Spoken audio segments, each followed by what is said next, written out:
ఈరోజు వీడియోలో మీ సమయాన్ని ఆదా చేయడంలో మీకు సహాయపడే విషయాలు తెలుసుకుందాం. ఎందుకంటే ఈ వీడియోలో నేను మీకు చెప్పబోయేది ముఖ్యమైన దానిపై దృష్టి పెట్టడం గురించి. దీనికోసం నేను డారియస్ ఫారూక్ రాసిన ఫోకస్ ఆన్ వాట్ మ్యాటర్స్ అనే అద్భుతమైన పుస్తకం సహాయం తీసుకోబోతున్నాను. ఈ పుస్తక రచయితకు స్టోయిక్ తత్వశాస్త్రం చాలా ఇష్టం. స్టోయిక్స్ చాలా ప్రముఖ నాయకుడు. సైనిక్ అనే తత్వవేత్త గురించి వినే ఉండొచ్చు మీరు. అతను తన జీవితకాలంలో చాలా పెద్ద నాయకుడు, చాలా తెలివైన వ్యక్తి కూడా. అతని జీవితం ముగింపు దశకు చేరుకున్నప్పుడు అతను అన్నిటినీ వదిలి చాలా దూరం వెళ్ళిపోయాడు. తర్వాత స్నేహితుల్లో ఒకరికి లేఖ రాశాడు. ఆ లేఖలో స్టోయిక్ తత్వశాస్త్రం గురించి ఉండేది. దాని సహాయంతో ఒక వ్యక్తి అతని జీవితాన్ని ఎంత బాగా గడపాలి అనేది తెలుసుకోవచ్చు. అతను తన జీవితంలో 124 లేఖలను లూసిలియా అనే తన స్నేహితురాలికి పంపాడు. వాటి ద్వారా ఈ రోజు నేను నేర్చుకున్న ఒక ముఖ్యమైన పాఠాన్ని మీతో పంచుకోబోతున్నాను. దీని ద్వారా మీరు ఎంతో నేర్చుకోవచ్చు. అందులో మొదటి లెసన్, మీరు చేయగలిగే వాటిని నియంత్రించండి. మీకు తెలుసా, ఒక వ్యక్తికి రోజుకు 6000 ఆలోచనలు వస్తాయని ఒక అధ్యయనం చెబుతోంది. కొన్ని అధ్యయనాలు 8000 ఆలోచనలు వస్తాయని కూడా చెబుతున్నాయి. కానీ ఇది అంత ముఖ్యం కాదు. ముఖ్యమైన విషయం ఏంటంటే, మనకు వచ్చే ఈ ఆలోచనల్లో 80% ఎల్లప్పుడూ ప్రతికూలంగా పునరావృతం అవుతాయి. అంతేకాకుండా మనం పొందుతున్న ఆలోచనల్లో 95% నిన్న వచ్చినవే. బహుశా అవే రేపు కూడా వచ్చే అవకాశం ఉంది. అంటే ఆలోచనల సరళి తరచుగా పునరావృతం అవుతోంది. ఎందుకంటే ప్రజలు ఒకసారి ప్రతికూల ఆలోచన కలిగి ఉంటే అది మళ్ళీ పునరావృతం అవుతుంది. ఈ ఆలోచనలు ఎందుకు ప్రతికూలంగా ఉంటాయి? మాక్సిమం వ్యక్తులకు ఈ ఆలోచనలు ప్రతికూలంగా ఉంటాయి. ఎందుకంటే వాళ్ళు ఎప్పుడూ నియంత్రించలేని వాటిపై దృష్టి పెడతారు. ఉదాహరణకు రాజకీయాల గురించి, క్రికెట్ గురించి, ప్రపంచ సంఘటనల గురించి మాట్లాడేవాళ్ళు ఏమీ చెయ్యలేని పనికిరాని విషయాల గురించి మాత్రమే మాట్లాడి సమయాన్ని వృధా చేసి ముందుకు సాగే వారిని మీరు చూసే ఉంటారు. అయితే తెలివైన వ్యక్తులు సాధారణంగా అలాంటి వాటిని విస్మరించి వారు నిజంగా నియంత్రించగల వాటిపై మాత్రమే దృష్టి పెడతారు. దీనికి నేను మీకు చాలా మంచి ఉదాహరణ ఇవ్వబోతున్నాను. ఇంగ్లాండ్లో వెస్ట్ మినిస్టర్ అనే ప్లేస్ ఉంది. అక్కడ ఒక టూంబ్ కూడా ఉంది. దానిపై ఇలా రాసుంది, నేను యువకుడిగా ఉన్నప్పుడు నేను ప్రపంచాన్ని మార్చాలనుకున్నాను. కానీ నేను దీన్ని చేయలేనని నాకు తెలిసినప్పుడు నా దేశాన్ని ఎందుకు మార్చకూడదు నేను అనుకున్నాను. కానీ నేను నా దేశాన్ని కూడా మార్చలేనని గ్రహించినప్పుడు నేను నా పట్టణాన్ని మార్చాలని నిర్ణయించుకున్నాను. తర్వాత నా ఊరును కూడా నేను మార్చలేనని గ్రహించినప్పుడు నా కుటుంబాన్ని మార్చుకోవాలని నిర్ణయించుకున్నాను. నేను పెద్దయ్యాక నా కుటుంబాన్ని కూడా నేను మార్చలేనని గ్రహించాను. ఇప్పటికి నేను వృద్ధున్నయ్యాను. అప్పటికి నా వయసు అయిపోయింది, వృద్ధున్నయ్యాను. ఆ సమయంలో నేను ఒక విషయం మాత్రమే మార్చుకుని ఉంటే బాగుండేదని అనుకున్నాడు. ముందుగా నేను మారితే తద్వారా నా కుటుంబం, పట్టణం, తర్వాత దేశం మారుండేదని అర్థం చేసుకున్నాను. ఇక్కడ రాయబడిన ఈ మొత్తం విషయం మనందరికీ ఓ ముఖ్యమైన గుణపాఠం కదా. ఇక లెసన్ నెంబర్ 2, మీ సమయాన్ని కాపాడుకోవడం. నిజానికి సమయం అనేది ఉచితం, కానీ ప్రపంచంలోనే అత్యంత ఖరీదైంది అదే. ఏంటి ఉచితం, ఖరీదు అని 2 మాటలు మాట్లాడుతున్నాం అనుకుంటున్నారా? వాస్తవానికి సమయాన్ని ఎవరూ సొంతం చేసుకోలేరు, కానీ మీరు దాన్ని సరిగ్గా ఉపయోగించుకోవచ్చు. సమయాన్ని మీరు దాచలేరు, కానీ మీరు దాన్ని సరిగ్గా ఖర్చు చేయొచ్చు. మీరు సమయాన్ని ఒక్కసారి కోల్పోతే ఎప్పటికీ అది ఒక్క సెకండ్ కూడా తిరిగి రాదు. అందుకే మీ సమయాన్ని కాపాడుకోండి. నేను మీకు ప్రపంచంలోనే అత్యంత ఖరీదైన వజ్రాన్ని ఇస్తే దాన్ని మీరు ఏం చేస్తారు? మీరు ఆ వజ్రాన్ని ఇటు అటు విసిరేయరు. దాన్ని జాగ్రత్తగా ఎక్కడో చోట సేఫ్గా సేవ్ చేస్తారు. బహుశా మీరు ఆ వజ్రం ఎవరికీ దొరకకుండా ఉండడానికి దాని చుట్టూ కొంతమంది కాపలాదారులను కూడా కాపలా ఉంచుతారు. వజ్రాన్ని పక్కన పెట్టండి. నేను మీకు కొన్ని కోట్లు ఇస్తే మీరేం చేస్తారు? మీరు ఆ కోట్ల రూపాయలను ఎంత జాగ్రత్తగా కాపాడుకుంటారు?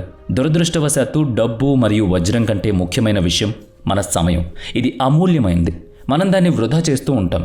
సోషల్ మీడియాలో మనం పనికి రాని రీల్స్, అలాగే చెత్త కంటెంట్ చూస్తూ ఉంటాం. దానివల్ల మీ సమయం వృధా అవుతుంది, గుర్తుపెట్టుకోండి. లెసన్ నెంబర్ 3, నేను తరచుగా చెప్పను. వినీతా సింగ్ అనే వ్యక్తి ఒకసారి ఒక పాడ్కాస్ట్లో ఒక సంఘటనను పంచుకున్నారు.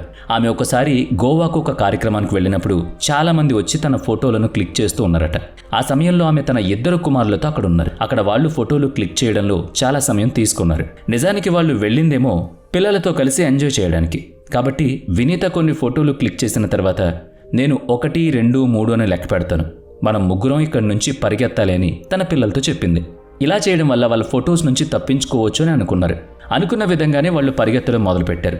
తనతో పాటు తన పెద్ద కొడుకు బాగా పరిగెత్తాడు, కానీ చిన్న కొడుకు కింద పడిపోయాడు.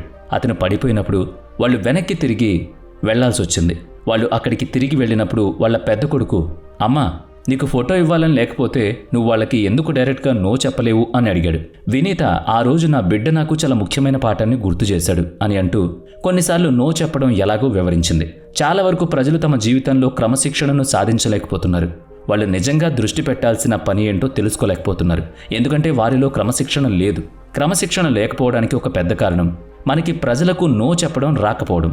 సో మీరు నో చెప్పడం నేర్చుకుంటే మీ సమయం వృధా అవుతుంది, మీకు క్రమశిక్షణ వస్తుంది, అలాగే మీరు ఏం చేయాలనుకుంటున్నారో దాని మీద ఫోకస్ పడుతుంది. ఇక తరువాత లోతైన పని విలువ. నేను మిమ్మల్ని ఒక గదిలో బంధించి ఉంచాననుకో, అదే గదిలో ఒక కోబ్రా కూడా ఉంది. అది మిమ్మల్ని కరిస్తే మీరు ఖచ్చితంగా చనిపోతారు. అదే పక్కనే ఒక తలుపు కూడా ఉంది. నువ్వు ఆ తలుపు నుంచి బయటికి రావాలి. అప్పుడు ఏం చేస్తావు? నువ్వు పామును చూడకుండా అక్కడి నుంచి పారిపోవడానికి ప్రయత్నిస్తావా, లేదా పాముపై మీ పూర్తి దృష్టిని ఉంచుతూ నెమ్మదిగా అక్కడి నుంచి బయటపడడానికి ప్రయత్నిస్తారా? ఎందుకంటే ఇది మీ జీవితానికి సంబంధించిన విషయం. పూర్తి బుద్ధితో ఉండి నాగుపాముపై దృష్టి పెడతారు కదా. మన జీవితంలో ఇలాంటిది ఎలా చేయాలో కూడా మనం తెలుసుకోవాలి. మన జీవితంలో మన ముఖ్యమైన పనులపై డీప్ వర్క్ను ఎలా చేయాలో మనం తెలుసుకోవాలి. ఏదైనా పనిని బుద్ధిపూర్వకంగా ఎలా చేయాలో తెలుసుకోవాలి. దీనికి చాలా మంచి ఉదాహరణ Cal Newport. The deep work రచయిత కార్ల్ డీపోర్ట్ తన జీవితంలో అద్భుతమైన ఫలితాలను సాధించాడు. అతను MIT నుంచి PhD పొందాడు. జార్జ్ టౌన్లో ప్రొఫెసర్గా కూడా ఉన్నాడు. అంతేకాకుండా ఆయన విశ్వవిద్యాలయంలో అత్యధికంగా అమ్ముడైన పుస్తకాలు రాశారు. ఆశ్చర్యకరమైన విషయం ఏంటంటే ఆయన 9 to 5 జాబ్ చేస్తూ ఇవన్నీ సాధించారు. మరి ఆయన ఈ పని ఎలా చేశాడు? కార్ల్ న్యూపోర్ట్ ఆయన రోజువారీ ముఖ్యమైన పనులపై దృష్టి పెడతాడు. అవి పరిశోధన రాయడం, బోధించడం మరియు ఆ తర్వాత అన్ని అంతరాయాలను తొలగిస్తూ తన రోజును ముందుగానే షెడ్యూల్ చేసుకోవడం. డీప్ వర్క్ సెషన్లు చేస్తారు. అసలు ఈ డీప్ వర్క్ అంటే ఏంటి? ప్రాథమికంగా మీరు ఒక పనిని పూర్తి బుద్ధిపూర్వకంగా చేస్తున్నారు. మీ దృష్టి మరేదైనా వేరే దానిపైకి వెళ్ళలేదు. దాన్నే డీప్ వర్క్ అని అంటారు. మీరు మీ జీవితంలో డీప్ వర్క్ చేయడం నేర్చుకుంటే ఏం జరుగుతుంది? అది మీకు అసాధారణ ఫలితాలను ఇవ్వడంతో సహాయపడుతుంది. ఓ పరిశోధన ప్రకారం కొన్నిసార్లు మీరు పరధ్యానంలో ఉన్నప్పుడు మీ దృష్టిని తిరిగి పనివైపు తీసుకురావడానికి 15 నుంచి 20 నిమిషాలు పడుతుందని తేలింది. అయితే మీరు డీప్ వర్క్ చేస్తే మీరు కేవలం 4 గంటల్లో 10 నుంచి 15 నిమిషాలు పని చేయొచ్చు. నిజానికి కార్ల్ న్యూపోర్ట్ తాను బోధించిన సూత్రాలను ఉపయోగించి తన డీప్ వర్క్ అనే పుస్తకాన్ని కూడా రాశారు. దాని సహాయంతో అతను రోజుకు 4 గంటల టైం బ్లాక్ తీసుకుని డీప్ వర్క్ చేసి తన పుస్తకాన్ని పూర్తి చేశారు. ఇది నాతో సహా లక్షలాది మందికి స్ఫూర్తినిచ్చిన ఒక కళాఖండంగా మారింది. జీవితం ఒక స్ప్రింట్ కాదు, ఇది ఒక మారథాన్ లాంటిది అని మీరు చాలాసార్లు వినే ఉంటారు. దీనిపై ఒక అధ్యయనం కూడా జరిగింది. అల్ట్రా మారథాన్ రన్నర్లపై ఒక అధ్యయనం జరిగింది. అక్కడ ప్రారంభంలో నెమ్మదిగా పరిగెత్తే రన్నర్లు కొంత శక్తిని ఆదా చేసుకుని నెమ్మదిగా పరిగెత్తడం ప్రారంభిస్తారు. ప్రారంభంలో చాలా వేగంగా పరిగెత్తడానికి ప్రయత్నించే వారితో పోలిస్తే వాళ్ళు రేసును పూర్తి చేసే అవకాశాలు చాలా ఎక్కువగా ఉంటాయి. సాధారణంగా ప్రారంభంలో చాలా వేగంగా పరిగెత్తే ఈ వ్యక్తులు చాలాసార్లు రేసులో సగం కూడా పూర్తి చేయలేరు. అయితే నెమ్మదిగా వెళ్లేవాళ్ళు తమ శక్తిని సరైన స్థాయిలో ఉంచుకోవడం ద్వారా ఎక్కువసేపు రేసును ఆస్వాదించగలుగుతారు, దాన్ని పూర్తి చేయగలుగుతారు. ఇక తర్వాతి లెసన్ ప్రతిబింబ శక్తి. మీకు తెలుసా, హార్వర్డ్ నిర్వహించిన ఒక అధ్యయనం ప్రకారం సెల్ఫ్ రిఫ్లెక్షన్ కోసం 15 నిమిషాలు ఇచ్చే ఉద్యోగుల పనితీరు 23 నిమిషాల కంటే ఎక్కువ పెరుగుతుందని తేలింది. ఎందుకంటే ఒక వ్యక్తి తప్పులు చేయడం సహజం, దాన్ని వెంటనే తెలుసుకోరు. కానీ అదే వ్యక్తి ఆలోచించడం ప్రారంభించిన తర్వాత అతను తన అసమర్థత, తప్పులు, సమస్యలను తెలుసుకోవడం మొదలు పెడతాడు. దీని తర్వాత అతను మంచి నిర్ణయాలు తీసుకోగలడు. మీరు కూడా గమనించాలి, ఒక వ్యక్తి కారు నడుపుతున్నప్పుడు, ముఖ్యంగా మన భారతదేశంలో అతను ఎక్కడైనా లేన్లు మార్చాల్సి వచ్చినప్పుడు అటు ఇటు వెళ్లాల్సి వస్తే అతను దారి కోసం ముందు మాత్రమే చూస్తే సరిపోదు.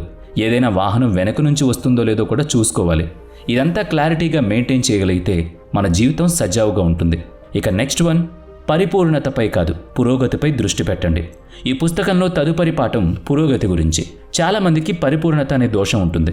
చాలామంది మంచి వీడియోలను తయారు చేయలేమని భావించి ఎప్పుడూ వీడియోలు చేయరు. చాలామంది పర్ఫెక్ట్ యాప్ను తయారు చేయలేమని భావించి కోడింగ్ ప్రారంభించరు. అదే చాలామంది పర్ఫెక్ట్ పుస్తకం రాయలేమని భావించి పుస్తకం రాయడం ప్రారంభించరు. ఈ పర్ఫెక్షన్ అనే దోషాన్ని తొలగించడానికి ఉత్తమ మంత్రంలో ఒకటి కంటెంట్ కట్టర్ అయిన మేరీ ఫోలియో. పరిపూర్ణతతో పోరాడడానికి చాలా సులభమైన మంత్రం ఆమె జీవితంలో ఆమెకు చాలా సహాయపడింది. దీన్ని ఆమె పరిపూర్ణత కంటే పురోగతి అని పిలుస్తున్నారు. చాలా వరకు మన మనస్సు మన పనులను సంపూర్ణంగా చేయాలని కోరుకుంటుంది. దానికి మనం ఎల్లప్పుడూ పరిపూర్ణంగా కనిపించాలి. పరిపూర్ణమైన విషయాలు స్థిరంగా ఉండవు, మనం వాటిని నిరంతరంగా చేయలేము. కాబట్టి మీరు పరిపూర్ణత కంటే పురోగతిపై ఎక్కువ దృష్టి పెట్టడం మంచిది. ఇప్పుడు నేను ప్రతి వ్యాయామం పరిపూర్ణంగా చేయగలనా లేదా అని చూసే బదులు ఏదొక వ్యాయామం చేస్తే ఎంతో కొంత రిజల్ట్ ఉంటుంది కదా. ఇదే ఈ సూత్రం యొక్క ఆధారం. ఇక నెక్స్ట్ వన్, స్థిరత్వం యొక్క శక్తి. జీవితంలో మీ సమయం వృధా కాకూడదని మీరు కోరుకుంటే ఒక విషయాన్ని అనుసరించడం ప్రారంభించండి. అది స్థిరత్వం. బ్రైట్స్ వ్యాయామం చేయడం ద్వారా మీరు కొన్ని మీ లక్ష్యాలను నిర్ణయించుకోవచ్చు. అది ఒక లక్ష్యం కావచ్చు, లేదా మీరు చెయ్యాలి అనుకున్న 4 వేర్వేరు లక్ష్యాలు కూడా కావచ్చు. కానీ మీరు నిర్దేశించిన 4 లక్ష్యాలను లేదా ఒక లక్ష్యాన్ని స్థిరంగా చేయడానికి ప్రయత్నించండి. సమస్య ఏంటంటే గరిష్టంగా 4 లక్ష్యాలకు బదులుగా 10 లక్ష్యాలను సాధించడానికి ప్రయత్నిస్తారు, కానీ దేనిలోనూ స్థిరంగా ఉండలేరు. మొదట జిమ్కు వెళ్తానని, తర్వాత జిమ్ను వదిలేస్తారని, తర్వాత వేరే ఏదైనా సాధిస్తారని, దాన్ని వదిలేస్తారని, తర్వాత ఇంకోటో అలా మీ అభిరుచులు అలాగే మీ టార్గెట్స్ మారిపోతూ ఉంటాయి.